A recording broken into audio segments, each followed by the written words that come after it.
Hello દોસ્તો, કેમ છો? તો સ્વાગત છે આપણા નવા વિડીયોમાં। તો બધા તૈયારી કરતા જ છે અત્યારે અને કરે જ છે અને બધાને રનિંગ પૂરું થવા જ આવ્યું છે। હવે કોન્સ્ટેબલનું ચાલુ થયું છે, તો કોન્સ્ટેબલનું પૂરું થઈ જાય પછી એમને પણ પછી ખબર પડી જશે કે આપણી પાસે ફેલ જેટલા પણ ફેલ થયા છે એ મિત્રોને ટેન્શન લેવાની જરૂર નથી। બીજી ભરતી પણ આવે છે પાછળ, તો આ જ વર્ષમાં આવી જશે। એટલે તૈયારી, જો કદાચ ફેલ થયા છો તો તૈયારી ચાલુ જ રાખજો, બરાબર। થોડાક સમયમાં જ ન્યૂઝ આવી જશે, કેમ કે હાઈકોર્ટમાં ઓર્ડર આવી ગયો છે, સ્ટે ઓર્ડર, એટલા માટે, બરાબર। આજની એ વાત કરવાની હતી કે તમે જે વાંચો છો એ વાંચવાનું કેવી રીતે, એને યાદ કેવી રીતે રાખવું, એના માટે આજે વિડીયો બનાવ્યો છે, બરાબર। વારંવાર બધાનો એક જ પ્રશ્ન હતો કે વાંચીએ તો છીએ પણ જે વાંચ્યું છે એ ભૂલી જવાય છે, એન્ડ ટાઈમે યાદ નથી રહેતું, કાં તો કોઈ મોક ટેસ્ટ આપીએ છીએ, કાં તો એક્ઝામમાં પણ એ વસ્તુ આપણે વાંચ્યું હોય, યાદ રાખ્યું હોય, પણ એક્ઝામમાં જઈને ભૂલી જવાય છે, બરાબર। તો એના વિશે વાત કરીશું, તો વિડીયો લાસ્ટ સુધી બન્યા રહેજો, તો તમને બધી માહિતી આ વિડીયોમાં મળી જશે, બરાબર। તો હું કેવી રીતે તૈયારી કરું છું એ બધું આજે હું વિડીયોમાં બતાવીશ, તો તમને બધું ખ્યાલ આવી જશે। તો તમે પણ એ પ્રમાણે ફોલો કરશો તો તમને પણ વાંધો નહીં આવે, બરાબર। જો આ રીતના બધું પ્રેક્ટિસ કરું છું।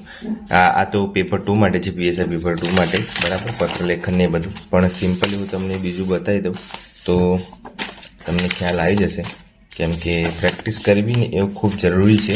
તો મેં અહીંયા બધું ભેગું થઈ ગયું છે, પણ એક મિનિટ હું તમને બતાવું તો તમે જોઈ શકો છો એમ હું કેવી રીતની તૈયારી કરું છું, અને તમે પણ એ રીતની તૈયારી કરો તો તમને પણ વાંધો ના આવે।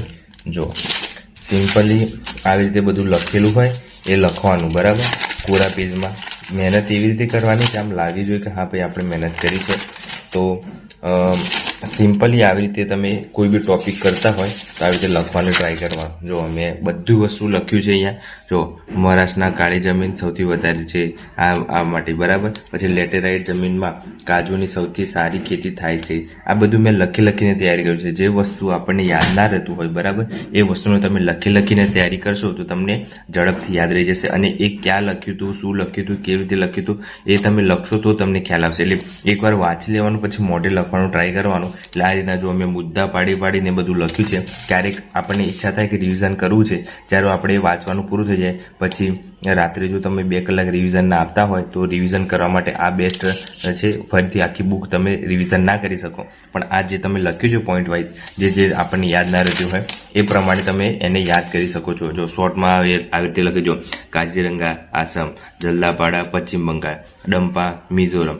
આ બધું જે યાદ ના રહેતું એ બધા લખીને તમે તૈયારી કરો, બરાબર। રાષ્ટ્રીય ઉદ્યાનો, અભયારણ્યો છે એ બધું, તો મેં આ રીતે જનરલી હું આવી રીતે તૈયારી કરું છું। એટલે પહેલાં મને એમ થતું હતું કે યાદ નથી રહેતું, તો પછી મેં ઘણું વાંચ્યું, પછી મેં એક ટ્રીક અપનાવી કે આવી રીતે લખીને વાંચો તો વાંધો ના આવે, બરાબર। તો એ રીતના તમે પણ કરો તો તમને પણ વાંધો ના આવે। જો મેં બધા પેજમાં આવી રીતે બધું લખ્યું છે। તમે એમ કહેતો કે ગધા મજૂરી, પણ અમુક વાર આ સ્માર્ટ વર્ક કહેવાય, ગધા મજૂરી ના કહેવાય। અને અમુક વાર આવી રીતે તમે પ્રશ્નો પણ લખવાના જાતે। જો ભારતમાં સર્વપ્રથમ વન નીતિનું નિર્માણ ક્યાં થયું હતું, ક્યાં કરવામાં આવ્યું હતું, બરાબર, કઈ સાલમાં। તો આ રીતના જાતે હું પ્રશ્નો બનાવું, બરાબર, અને પછી આવી રીતે સોલ્વ કરવાનું, બરાબર। એટલે આપણને ખ્યાલ આવે કે પ્રશ્નો કેવા ટાઈપના પૂછાય છે, બરાબર। તો એવું પણ કરી શકીએ છીએ। જો સિમ્પલી આવી રીતે બધું લખેલું જ છે મેં, અને આવી રીતે જ બધી પ્રેક્ટિસ કરેલી છે બધા કોરા પેજમાં જ। કોરા પેજમાં આપણે પ્રેક્ટિસ કરીએ તો આપણે જે લખવાની છે એ સુધરી જાય આપણા અક્ષરો, બરાબર, એટલે વાંધો ના આવે। જો આ આખું મેં લખ્યું છે, જો એકદમ મસ્ત લખ્યું છે। પોઈન્ટ વાઇઝ એક વસ્તુ આપણે લખીએ તો આપણને ખ્યાલ આવી જાય કે હા આપણે લખ્યું છે, વ્યવસ્થિત લખ્યું છે, અને બધું કમ્પ્લીટ આમાં A to Z વસ્તુ બધું મળી રહે એમ। તમે જોઈ શકો છો કે મેં આખું આ વ્હાઇટમાં લખ્યું છે, પાછળ પણ લખ્યું છે। તો આવી રીતના મહેનત કરશો તમને તો 100% તમને સફળતા મળશે। આવી રીતે કોરા પેજ હોય તો યુઝ કરી લેવાના। જો આ બીજું પત્તું છે, એમાં પણ મેં લાઇનસર બધું લખ્યું છે। 1907માં કોંગ્રેસના સુરત અધિવેશનમાં કોંગ્રેસનું વિભાજન થયું, બરાબર, એ બધું ખાસ ધ્યાન છે, યાદ ના રહેતો। જો 1919 મોન્ટેગ્યુ ચાન્સ ફંડ સુધારો, મોલેમિન્ટો 1909, બરાબર, એ તો બધું આમાં લખેલું જ છે। એટલે તમને આઈડિયા આવી જાય કે શું આપણે તૈયારી કરવાની છે। સાયમન કમિશન, મુખ્ય જોગવાઈઓ, હિન્દી વઝીર, બરાબર, સાયમન કમિશન ક્યારે આવ્યો, સાયમન ગો બેક, બરાબર, રાષ્ટ્રીય ઉદાહરણવાદી લિંગ, નેશનલ, બધું જ આમાં મેં A to વાઇઝ લખેલું છે। પછી તમને વાંધો ના આવે કે ભાઈ આપણે હા થોડું રહી ગયું, તૈયારી ના કરી, આમ અત્યારે ટાઈમ મળ્યો છે તો બધું મહેનત કરી લેવાની એમ। જો અહીંયા પણ મેં બધું લખ્યું છે, બરાબર, સિમ્પલી આવી રીતે કોરા પેજમાં એટલે તમે આવી રીતે મહેનત કરશો તો તમને વાંધો નહીં આવે. જેટલું તમે લખીને તૈયારી કરો એટલું તમને ખ્યાલ આવે કે હા મેં આ વસ્તુ લખ્યું હતું ને એક્ઝામમાં પછી તમે ભૂલી ના શકો. જો કેટલું બધું મેં પૂરા પેજમાં લખ્યું છે. તો આવી રીતના તમે લખીને તૈયાર કરો. આ જો આમાં કેટલું બધું લખ્યું છે મેં જોઈ શકો છો. તો આવી રીતના લખો અને મહેનત કરો અને રિઝલ્ટ સારું જ મળશે. પછી જો આવી રીતે આખું છે તો આવી રીતે પોઈન્ટ વાઇઝ જુઓ. બને ત્યાં સુધી નાના અક્ષર રાખો અને ખોટો રફનો વધારે યુઝ નહીં કરવાનો, મોટા અક્ષર કાઢીને નોર્મલી જો મેં આ એક જ પેજમાં 2 મુદ્દા પાડીને લખી દીધા છે. જો નાનું લખીને. તો આવી રીતના તમે નાનું લખીને પણ સારી રીતે તમારું બેસ્ટ આપી શકો છો. તો લખો અને યાદ રાખો.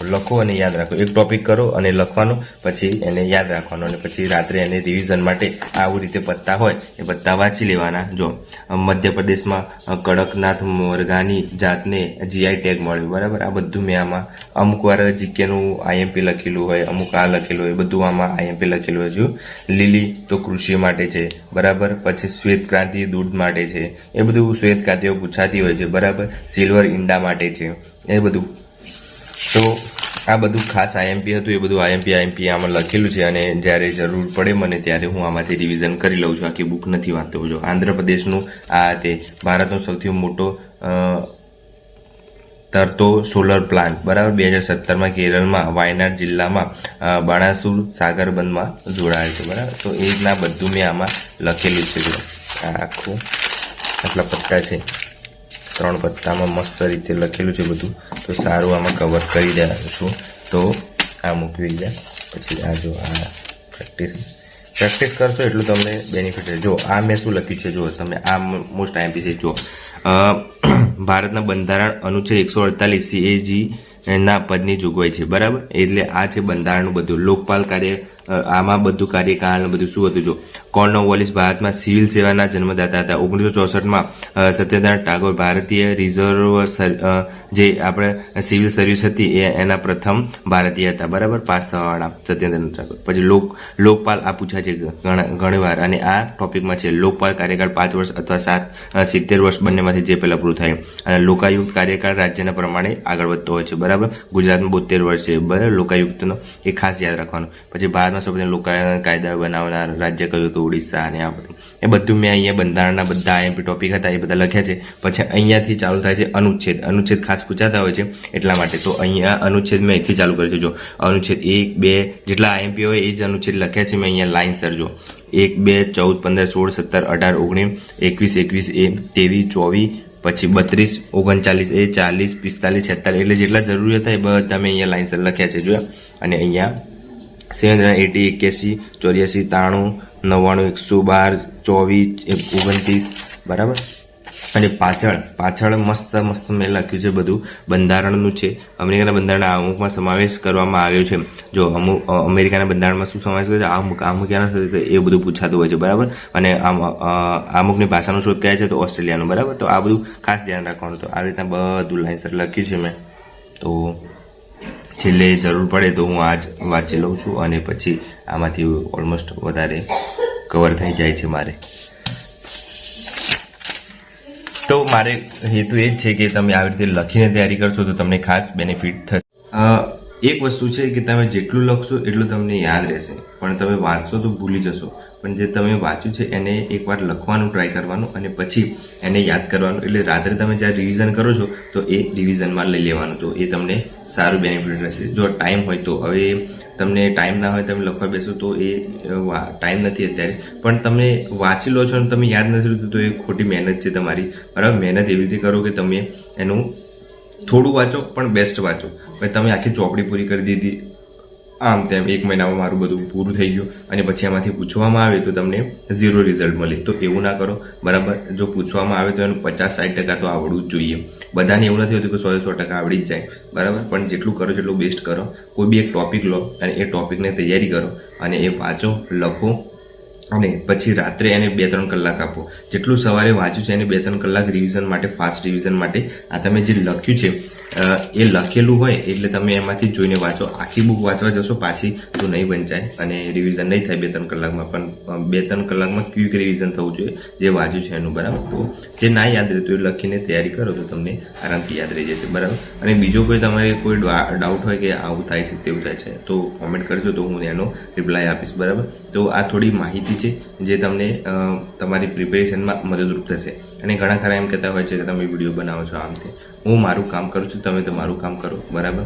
અને હા, કે પછી એમ થાય છે અમુક વાર કે વિડીયો બનાવવાનું બંધ કરી દો, પણ પછી અમુક વિદ્યાર્થીઓ છે જેમને પાછળ રહી જાય છે, અમુક ક્લાસીસ નથી કરતા તો એમને ગાઈડન્સ ના મળે કોઈ રીતે, તો એમના માટે હું વિડીયો બનાવું છું, બરાબર. બીજાને ગમે ના ગમે કંઈ નહીં, પણ જેના 1% પણ હું યુઝફુલ થાઉં છું કદાચ તો મને આમ સારું લાગશે.